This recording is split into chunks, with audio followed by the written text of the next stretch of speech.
আমরা সবাই ব্যস্ত, কেউ টাকা উপার্জনে, কেউ স্বপ্ন পূরণে, কেউ সুখ খুঁজতে। কিন্তু কখনো কি ভেবেছেন আসলেই আপনার জীবনের উদ্দেশ্য কি? কেন আপনার জন্ম হয়েছে? মানুষ ভাবে খাওয়া দাওয়া, পরিবার, বিয়ে, টাকা, সন্তান, এই তো জীবন। কিন্তু এইগুলো কি আসল উদ্দেশ্য? একদিন তো সব শেষ হয়ে যাবে। এখন প্রশ্ন হলো, যদি মৃত্যু সব কিছু শেষ হয়, তবে এত পরিশ্রমের মানে কি? জীবনে দুঃখ, কষ্ট, টেনশন, অভাব সব মানুষের জীবনে সাধারণ ব্যাপার।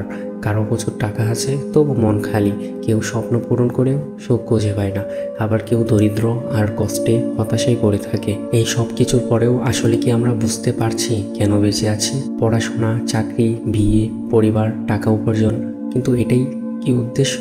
সব কিছু করলাম, একদিন মরেই তো যাব।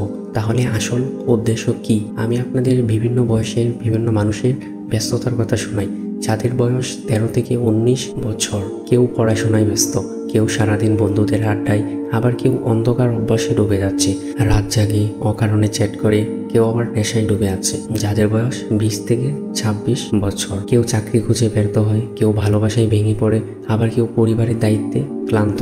যাদের বয়স 27 থেকে 50 বছর, সকালে উঠে অফিস, রাতে ক্লান্ত হয়ে ফেরা, পরিবারের মুখে খাবার তুলে দিতে সারাদিন কঠোর পরিশ্রম, নিজের স্বপ্নগুলো পেছনে ফেলে সংসারের দায়ী টানা। ভাই, সকল ব্যস্ততার ভিড়ে আপনার কি একবারও মনে হয় না 24 ঘন্টায় একবারও আপনার রবের কাছে যাওয়া উচিত? ফজরের সময় হয়তো ঘুমিয়ে থাকেন, কিন্তু বাকি 4 বার জোহর, আসর, মাগরিব, এশা, আজানের ডাক শুনেও তবু মসজিদের দিকে যান না।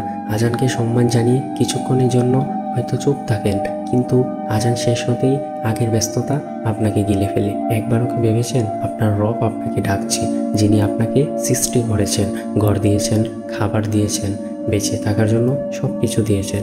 তার ডাকে সাড়া না দিয়ে আপনি কিভাবে এড়িয়ে চলেন? একবার চারপাশে তাকাও ভাই, কেউ হাসপাতালে মৃত্যুর সাথে লড়ছে, কেউ আবার টাকার দৌড়ে এতই ব্যস্ত যে জীবনে স্বাদ নিতেই ভুলে গেছে। একজন ধনী মানুষ, গাড়ি, বাড়ি, টাকা সব থাকে, কিন্তু তারপরেও সে কেন জানি খুশি হতে পারে না, কারণ হয়তো সে জায়গায় আল্লাহর রহমত নেই। আবার একজন গরিব মানুষ সারাদিন দুমুঠো খাবার পায়, তবু সে অনেক হাসি খুশি। আজকের তরুণদের স্বপ্ন বিদেশে যাওয়া, বড় চাকরি, নাম অর্জন করা, কিন্তু ভাই কতজন মনে রাখে এই জীবনের উদ্দেশ্য শুধু দুনিয়া না, বরং রবের জন্য কিছু করে যাওয়া? একজন বাবা সকাল থেকে রাত পর্যন্ত পরিশ্রম করে, সন্তানদের স্কুলে পাঠায়, স্ত্রীর জন্য সুন্দর সংসার বানায়, কিন্তু নামাজের সময় নেই, আল্লাহর স্মরণ নেই।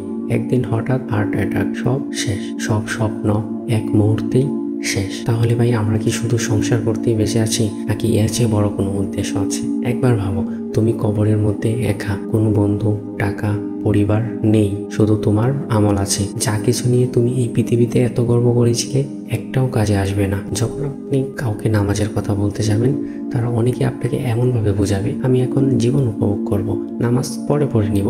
কিন্তু কে গ্যারান্টি দিচ্ছে তুমি কাল সকাল পর্যন্ত বাঁচবে? আজ যদি সব শেষ হয়ে যায়, তাহলে কি উত্তর দিবে তুমি? আল্লাহ আমাদের সকলকেই হেদায়েত দান করুন।